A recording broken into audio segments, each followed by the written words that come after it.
tempo pandêmico. Tá? Eles estão ali. Bom, eu queria convidar você para abrir a palavra de Deus no livro de Atos dos Apóstolos. O Natanael me disse que o culto termina aqui 22h30. Então, são 28, eu estou bem à vontade, tem bastante tempo. Amém ou não? Amém. Eu gostei. Atos dos Apóstolos, capítulo 2. Capítulo 2. A ideia que eu gostaria de compartilhar com vocês aqui é não uma exposição, porque a gente não tem tempo, mas uma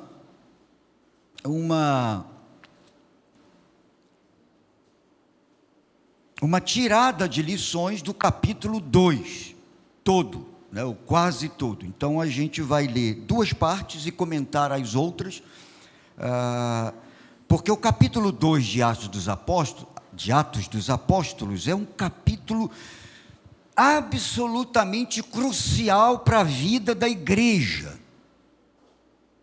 Atos dos Apóstolos nos fala da descida do Espírito Santo, do dia de Pentecostes. Então é um capítulo fundamental, basilar para a vida da igreja. Na verdade, a igreja nasce oficialmente a partir do dia de Pentecostes. É através da descida do Espírito Santo sobre a igreja, aquele grupo, aquela comunidade, que nasce oficialmente a igreja neotestamentária. Jesus, ele é assunto aos céus, e aquele grupo aguarda a descida do Espírito. Então, esse capítulo, ele é basilar para a compreensão de toda a história da igreja relatada pelo médico amado, o doutor Lucas, que escreveu o primeiro evangelho, que leva o seu nome, e o segundo evangelho, segundo a maioria dos teólogos, o livro de Atos. Porque, na verdade, o livro de Atos é a continuação do ministério de Jesus através da igreja, no poder do Espírito, até hoje. E até que ele venha e estabeleça definitivamente o seu reino, o ministério da igreja é exatamente a continuação de Atos 2.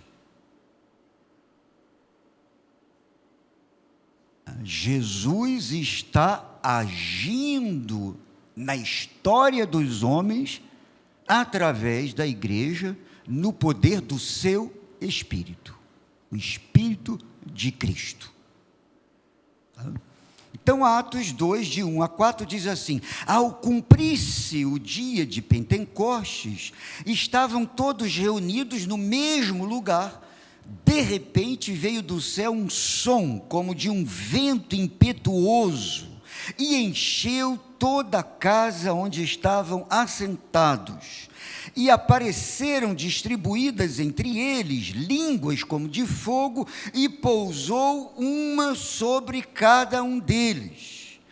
Todos ficaram cheios do Espírito Santo e passaram a falar em outras línguas, segundo o Espírito lhes concedia que falassem. E a gente salta para os versos 37 a 41. 37 a 41.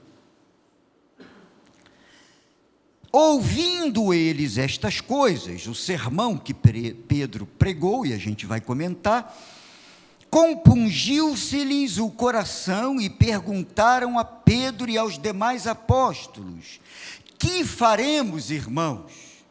Irmãos aqui, irmãos da mesma nacionalidade. não é irmãos na fé, irmãos judeus.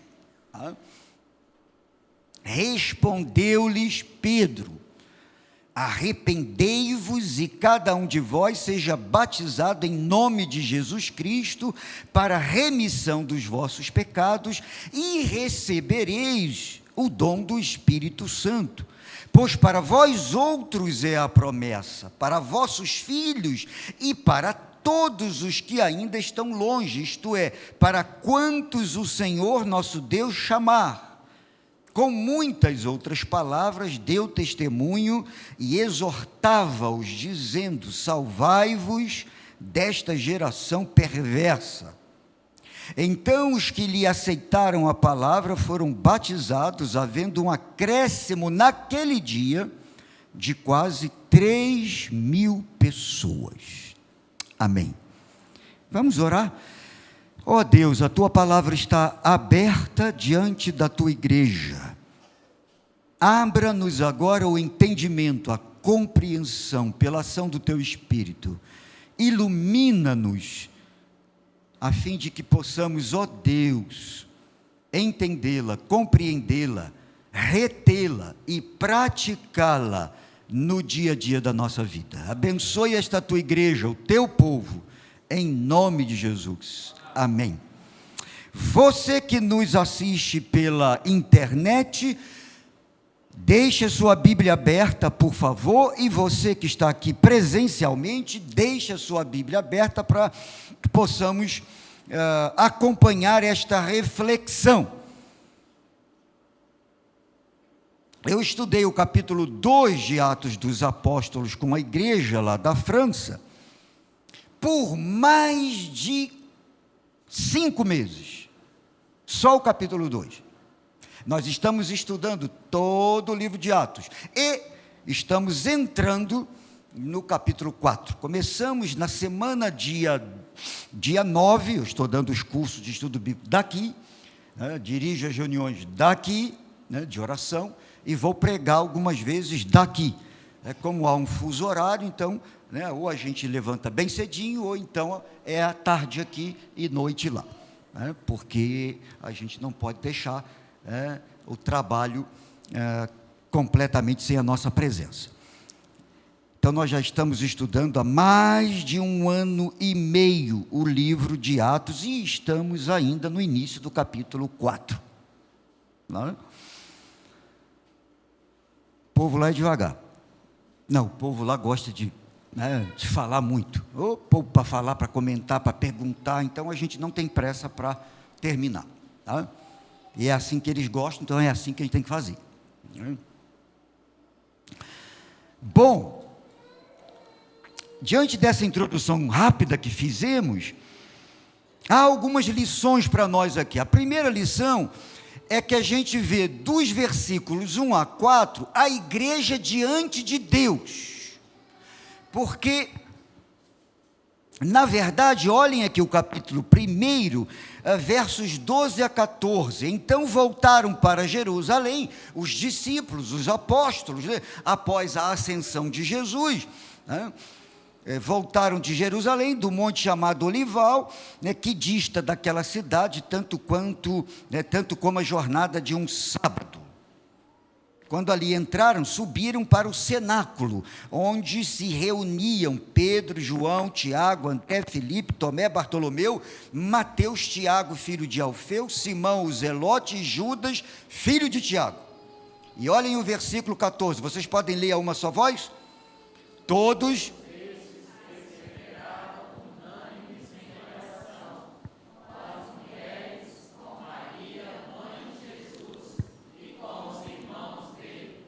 Então, os versos 1 a 4, em consonância com esses versos que acabamos de ler, nos falam que a igreja estava diante de Deus. A igreja estava em oração, a igreja estava unânime, em perseverança diante de Deus, aguardando a descida do Espírito Santo, aguardando o mover de Deus sobre ela, aguardando que o Espírito Santo descesse e que equipasse a igreja e que derramasse da sua graça, do seu poder, dos dons necessários para que a igreja pudesse cumprir a missão de Deus.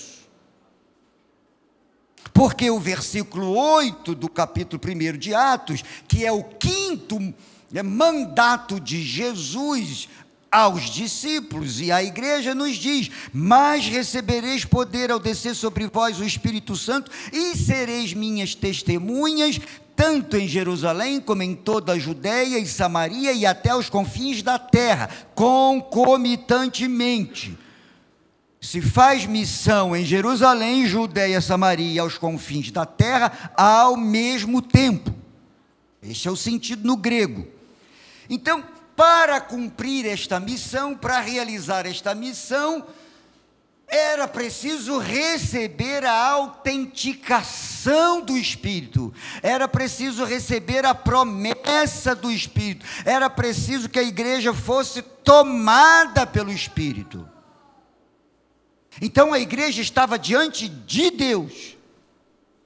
Antes de cumprirmos a missão, é preciso que estejamos diante de Deus. É preciso que busquemos a Deus.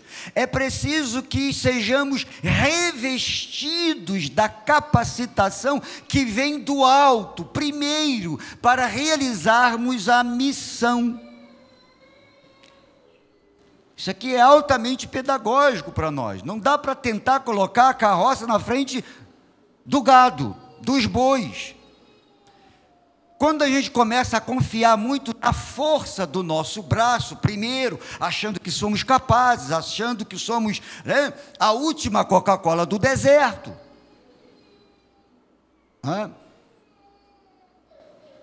já botamos a carroça na frente dos bois.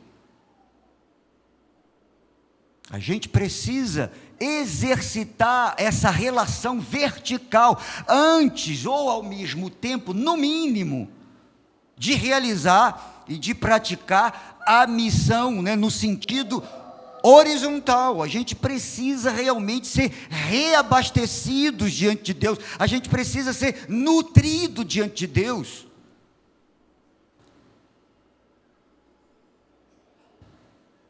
Para poder ir às nações.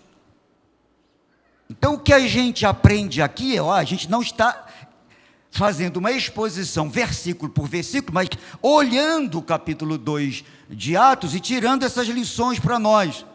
A igreja estava diante de Deus.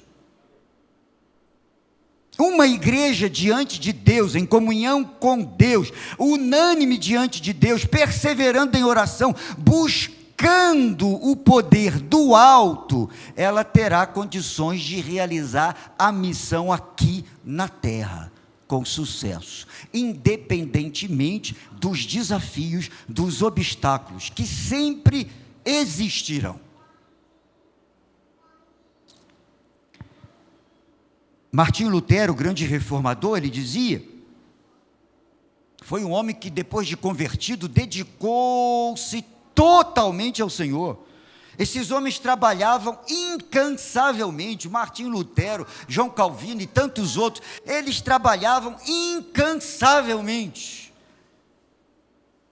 Martinho Lutero levantava 4 horas da manhã, todos os dias, e ele dizia, quando a minha agenda está lotada, completamente lotada de atividades, de exposição, de aula, de pregação, de visitas, eu preciso orar ainda mais.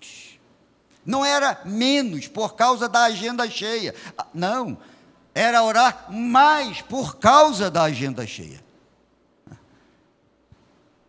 E Martinho Lutero orava pelo menos 3 horas por dia, 3 horas por dia.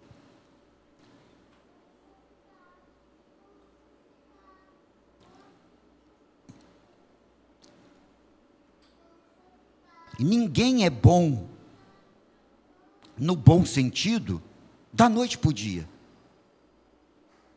Precisa investimento, é preciso perseverança. Ninguém aprende nada da noite para o dia. Ninguém se torna médico da noite para o dia. Ninguém se torna engenheiro da noite para o dia. Ninguém se torna um bom pedreiro da noite para o dia. Um marceneiro da noite para o dia. Ninguém. Porque isso exige tempo, dedicação, perseverança.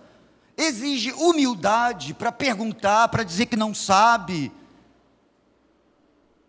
Enfim.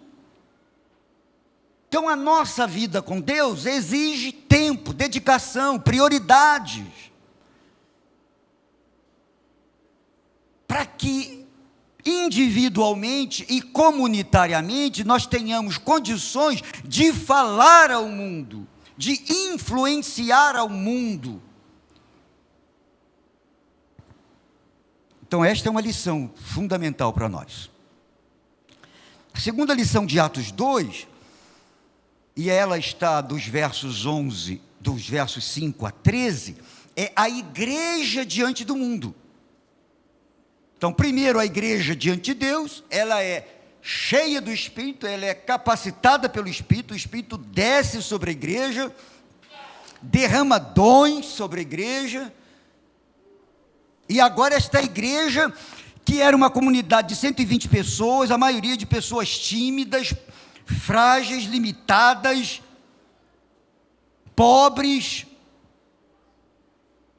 agricultores, pescadores, gente simples do povo. Havia no meio delas, sim, pessoas altamente capacitadas, pessoas com recursos, pessoas que sustentaram o ministério de Jesus, como nós lemos nos evangelhos. Muitas mulheres, né, extremamente ricas, que sustentaram e que sustentavam o ministério de Jesus, enfim, mas era uma comunidade, no geral, uma comunidade simples. Na medida em que o Espírito Santo desce sobre esta igreja, ninguém podia dizer que não era capaz de fazer alguma coisa. Ninguém, como até hoje. Então a igreja agora está diante do mundo. Vejam bem, ora, estavam habitando em Jerusalém judeus, homens piedosos, vindo de todas as nações debaixo do céu. E aí, todas essas nações, que temos aqui um total de 14 nações, era a representação simbólica de todas as nações do mundo de então. Quando, pois, se fez ouvir aquela voz estrondosa, afluiu a multidão, que se possuiu de perplexidade, porquanto cada um os ouvia falar na sua própria língua. O milagre do Pentecostes foi esse. Aquelas nações representadas ali ouviam na sua própria língua os mistérios de Deus, as grandezas de Deus, as maravilhas de Deus, de uma igreja que antes de qualquer coisa estava diante de Deus. E quem está diante de Deus terá sempre o que dizer e o que falar diante dos homens.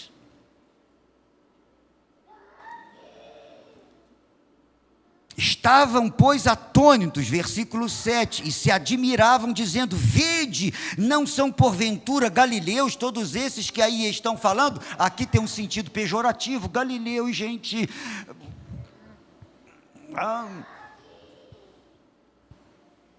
preconceito, não, é uma expressão preconceituosa. E como os ouvimos falar, cada um em nossa própria língua materna? E aí vem a descrição de todas essas etnias que ali estavam. E o versículo 12, todos atônitos e perplexos, interpelavam uns aos outros: que quer isto dizer? Outros, porém, zombando, diziam: estão embriagados. Então, o que a gente vê é a igreja diante do mundo. Como deve estar a igreja diante do mundo? Qual deve ser a atitude, a postura da igreja diante do mundo? Essas perguntas são simples, mas extremamente importantes. Terceira lição: que mensagem a igreja deve levar ao mundo? Qual é a mensagem que a igreja deve levar ao mundo? A igreja diante de Deus, a igreja diante do mundo, e agora o que dizer diante do mundo? E aqui é o mundo que aflui a igreja. Nesse primeiro momento, não é a igreja que vai ao mundo, é o mundo que vem à igreja. O texto é claro.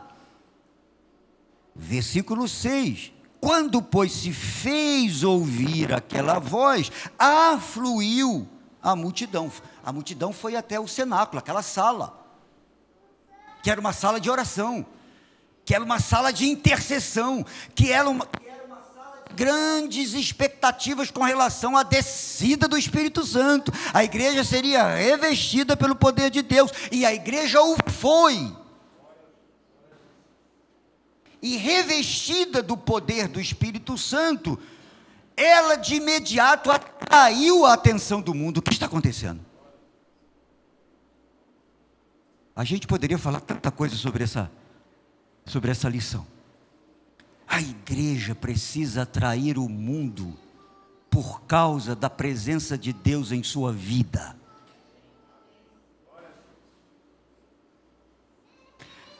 É lamentável quando a igreja atrai o mundo por causa dos tombos, dos escândalos que nós praticamos, que nós cometemos.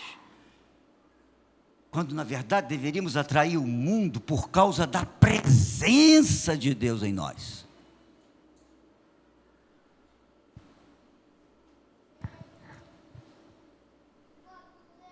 Agora, o que dizer ao mundo?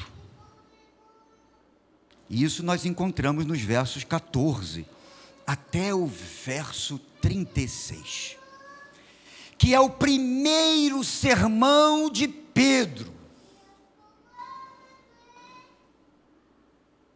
O primeiro sermão daquele que dias antes havia negado o Senhor Jesus. O Pedrão que depois de ter negado, tomou a decisão de ir pescar, dando a ideia de um certo abandono, dando a ideia de retornando à profissão antiga, dando a ideia, não tem mais jeito. Tendo em vista o que eu fiz e tendo em vista o que aconteceu, meu Senhor morreu, vou pescar. Diz lá o Evangelho de João, capítulo 20. Jesus restaura Pedro. Pedro volta. Bendito seja o Senhor por isso.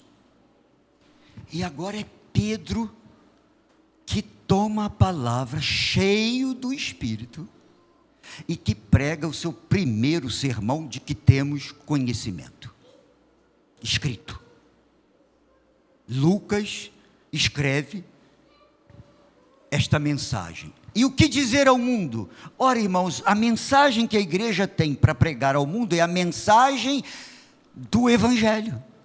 É a boa nova do Evangelho. É a boa nova de salvação. É a boa nova de que Deus enviou o seu Filho. Porque Deus amou tanto o mundo que deu o seu Filho, que enviou o seu Filho. E todo aquele que nele crê, olha, não vai perecer, terá a vida eterna. João 3,16. Isto é o resumo, é o suprassumo da mensagem que a igreja tem que dizer ao mundo. É a mensagem que a igreja tem que comunicar ao mundo. Seja aqui, em Cariacica, na Grande Vitória, no Espírito Santo, no Brasil, e no Brasil há muitas nações, como a nação cigana e tantas outras, como no mundo, onde vocês estão atuando.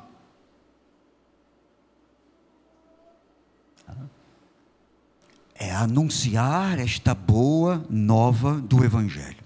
Vejam aqui, acompanhem comigo a partir do verso 14, a gente não vai ler todo o texto, mas então se levantou Pedro com os 11 e erguendo a voz advertiu-os, nestes termos: varões judeus e todos os habitantes de Jerusalém, tomai conhecimento disto e atentai nas minhas palavras.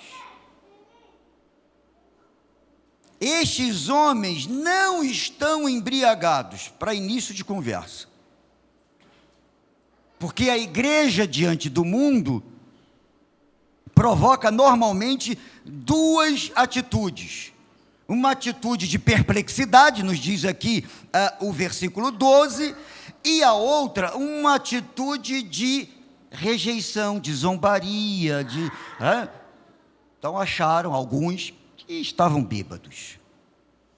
Então a primeira coisa que Pedro começa a refutar é isso: estes homens não estão embriagados, como vindes pensando, sendo esta a terceira hora do dia, ou seja, 9 horas da manhã. Não tem beberrão aqui. Beberrão às 9 horas da manhã é só no Rio de Janeiro. Lá a galera bebe 9 horas da manhã. E eu digo que eu sou carioca, né? Eu sei que é assim. Mas aí entra essa conjunção adversativa que muda 180 graus a ênfase do que ele vai falar, mas o que ocorre é o que foi dito por intermédio do profeta Joel. E aí a gente vê que a mensagem que Pedro tem, a mensagem que Pedro traz em nome da igreja, em nome dos apóstolos, é uma mensagem que começa baseada nas Escrituras, na própria Escritura, porque à época não existia ainda o Novo Testamento. E aí ele cita Joel para falar da promessa acerca da descida do Espírito Santo, que o Espírito desceria, os velhos falariam, os jovens todos falariam, todos se alegrariam na presença de Deus. E todos conheciam o profeta Joel, porque ele está falando para os judeus, que estavam em Jerusalém para adorar e para festejar a festa do Pentecostes, que era uma das maiores festas judaicas. A festa da colheita, a festa da gratidão a Deus, em reconhecimento a tudo que Deus lhes dava. Então eram judeus, teoricamente, piedosos. Então conheciam a lei, conheciam as Escrituras. Pedro começa falando: olha, isso aqui é cumprimento da palavra. Se vocês não sabem, deviam saber. Depois vocês podem ler, chegando em casa, esses versos. E aí ele retoma, ele continua no versículo 22. Varões israelitas, atendei a estas palavras. Depois diz, olha, o que está acontecendo aqui é fruto da promessa de Deus. Aí ele começa a falar de Jesus, da pessoa de Jesus de Nazaré. Jesus o Nazareno, varão aprovado por Deus diante de vós, com milagres, prodígios e sinais, os quais o próprio Deus realizou por intermédio dele entre vós, como vós mesmos sabeis.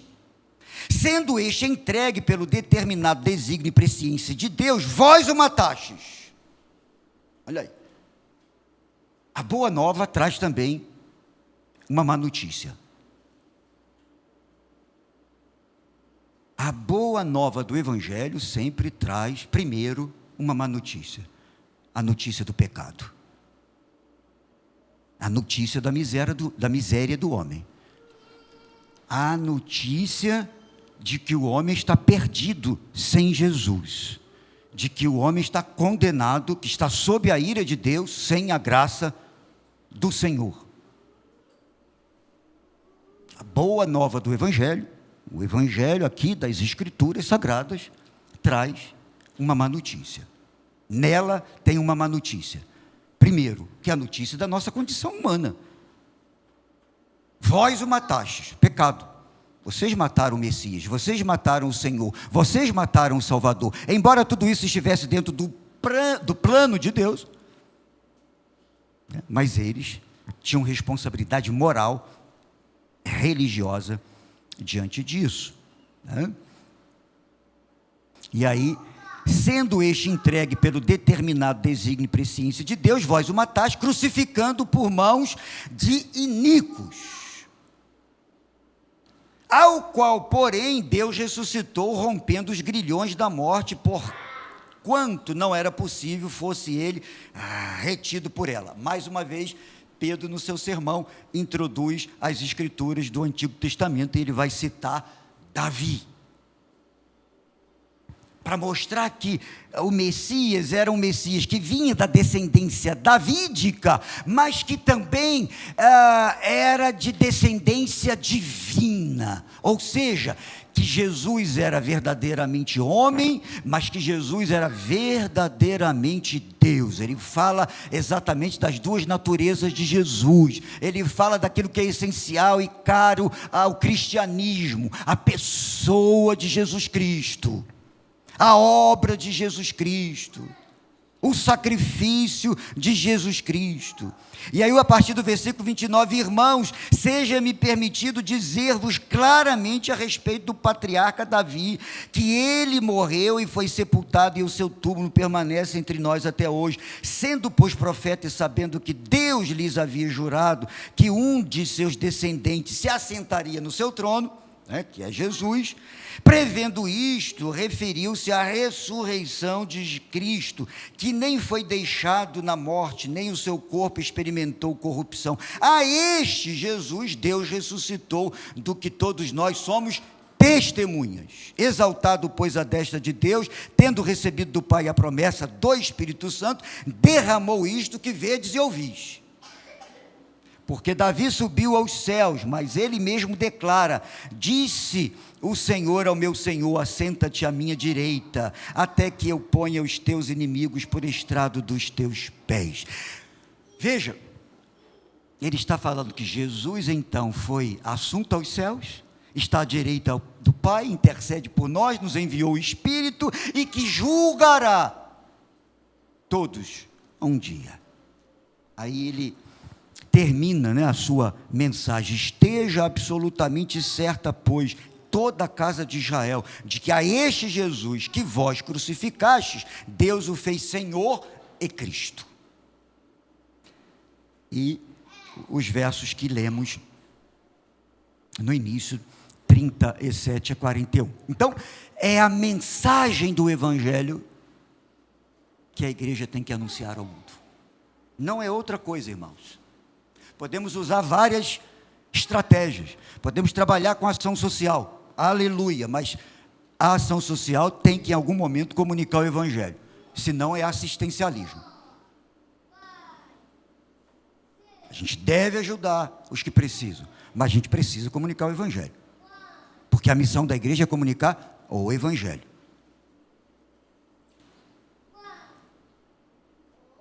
Então esta é a mensagem, não há outra mensagem, irmãos, para comunicar. É a mensagem do amor de Deus, da graça de Deus, da salvação única e exclusiva e universal na pessoa de Jesus Cristo. Universal no sentido que Ele é o único Senhor e Salvador de toda a terra, não há outro.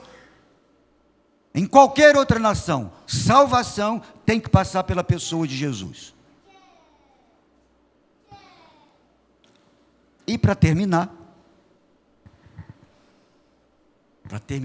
a mensagem, jamais o texto, de esgotar o texto. Primeiro, a igreja diante de Deus. Segundo, só Natanael respondeu: não, eu tenho uma perda de 35% de audição, não estou ouvindo, e é sério a perda. Primeira lição: Deus, a igreja do mundo, vocês estão atentos, a igreja diante de Deus. Segunda lição: a igreja diante do mundo. Terceira lição: só ela, fala mais alto. O que comunicar ao mundo? Que mensagem comunicar? Mensagem de salvação. E a quarta lição: qual a reação do mundo diante da mensagem? Vejam como é é didático, né, olhar o capítulo 2. Qual é a reação, qual é, né, a atitude do mundo diante desta mensagem? Ouvindo eles estas coisas, versículo 37, compungiu-se-lhes o coração e perguntaram a Pedro e aos demais apóstolos: que faremos, irmãos? A palavra foi tão poderosa. Palavra poderosa de Pedro? Pedro humano? Não. E é isso mesmo. A palavra não era de Pedro. A palavra era de Deus, através de Pedro. A palavra é sempre poderosa, através de Natanael, através do Marcos, através do José, através da Maria, de vasos de barro. Deus se serve para não só nos abençoar com o tesouro do Evangelho, como diz Paulo, mas para que este tesouro seja compartilhado com outros. Esse tesouro do Evangelho não pode ser retido, ele precisa ser compartilhado, através de vasos como nós, frágeis, limitados. Respondeu-lhes Pedro: arrependei-vos. Ele continua o sermão, houve uma interrupção. Arrependei-vos e cada um de vós seja batizado em nome de Jesus Cristo para a remissão dos vossos pecados e recebereis o dom do Espírito Santo. Olha aí, a má notícia na boa notícia, né? Arrependei-vos.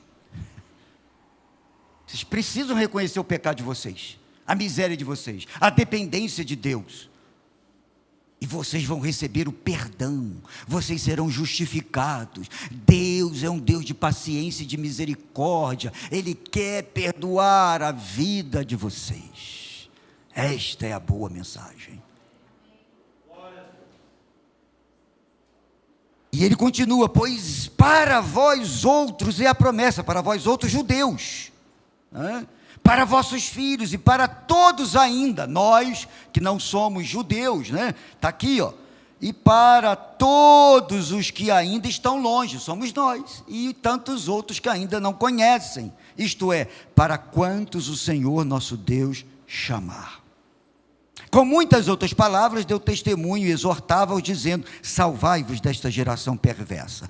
Ora aí a atitude do povo diante da mensagem. Versículo 41. Então, os que lhe aceitaram a palavra foram batizados, havendo um acréscimo naquele dia de quase 3.000 pessoas. Esta foi a resposta do mundo à pregação do Evangelho. Entregaram-se a Jesus. Muitos recusarão, muitos não aceitarão, muitos perseguirão a igreja, mas creiamos, muitos aceitarão. Aqueles e aquelas a quem Deus escolheu, a aceitarão, crerão. Mas como crerão, se não há quem pregue? Voltamos à missão da igreja: anunciar o Evangelho, pregar o Evangelho. Queridos irmãos, continuem firmes. Continuem firmes. E eu deixo para vocês lerem em casa 1 Coríntios 15, versículo 58.